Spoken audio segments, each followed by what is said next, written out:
आखिरकार पीके कांग्रेस में नहीं जा रहे। जैसी ये खबर सामने आई वैसी ये लगातार कोई ना कोई चर्चा होने लगी कि आखिरकार पीके का कांग्रेस में न जाने की वजह क्या रही होगी।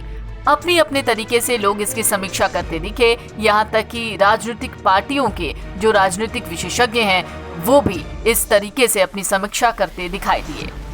पीके ने पार्टी का ऑफर ठुकरा दिया। कांग्रेस ने भी पार्टी के लिए उनकी चिंताओं, सुझावों और कोशिशों की खातिर शुक्रिया भी कह दिया और शुभचिंतक बनकर दूरी बना ली। लेकिन क्या हुआ ऐसा अंदर खाने में जिसकी वजह से पीके और कांग्रेस के बीच बात नहीं बनी? दरअसल प्रशांत किशोर कांग्रेस में खुद के लिए जो भूमिका चाह रहे थे उसके लिए कांग्रेस तैयार नहीं थी, जिसके बाद कांग्रेस से प्रशांत ने दूरी बना ली और कांग्रेस ने भी नमस्ते बोल दिया।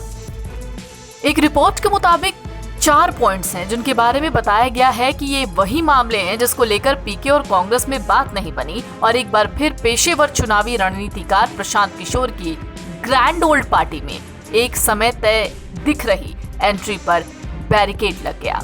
चलिए अब आपको वो 4 पॉइंट एक एक करके बताते हैं। पहला, पार्टी में खुद के लिए नंबर 2 का रुतबा पीके चाह रहे थे। दरअसल रिपोर्ट कहती है कि प्रशांत किशोर चाहते थे कि वो सीधे पार्टी अध्यक्ष को रिपोर्ट करें, जबकि कांग्रेस ये चाहती थी कि वो मिशन 2024 के लिए बनने वाली पार्टी के एम्पावर्ड एक्शन ग्रुप का हिस्सा बने।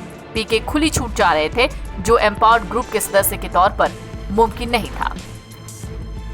दूसरा है कम्युनिकेशन पर पूरा कंट्रोल, टिकट वितरण में भूमिका।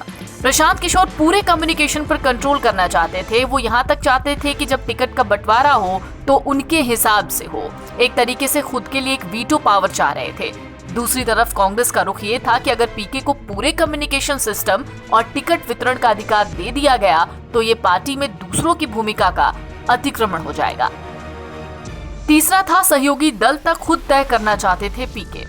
प्रशांत किशोर चाहते थे कि कांग्रेस अलग अलग राज्यों में क्षेत्रीय पार्टियों के साथ गठबंधन करे, महाराष्ट्र, बिहार जैसे राज्यों में पुराने सहयोगियों से तौबा कर ले। रिपोर्ट कहती है कि पीके चाहते थे कि कांग्रेस के चंद्रशेखर राव, जगन मोहन रेड्डी और ममता बनर्जी के साथ गठबंधन करे और इसके लिए वो खुद बातचीत का नेतृत्व करना चाहते थे। नरेंद्र मोदी को हराने के लिए ये जरूरी है, ऐसा पीके ने कहा। कांग्रेस इसके लिए तैयार नहीं हुई। चौथी महत्वपूर्ण वजह थी कि पीके का जो फोकस था वो 2024 लोकसभा चुनाव पर था, राज्यों के चुनाव पर नहीं था।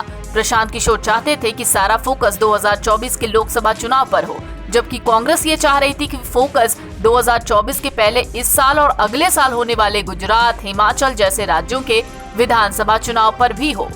कांग्रेस कह रही थी कि राज्यों के चुनाव में सफलता मिलने से लोकसभा चुनाव से पहले कार्यकर्ताओं का हौसला बढ़ेगा, जिसको पीके ने नजरअंदाज कर दिया। ये वही 4 पॉइंट हैं जिन पर बात अटक गई। रही सही कसर पीके की केसीआर से मुलाकात और आईपैक टीआरएस के बीच हुई डील ने पूरी कर दी, जिसको लेकर कांग्रेस में भी लगातार बगावती तेवर देखे गए।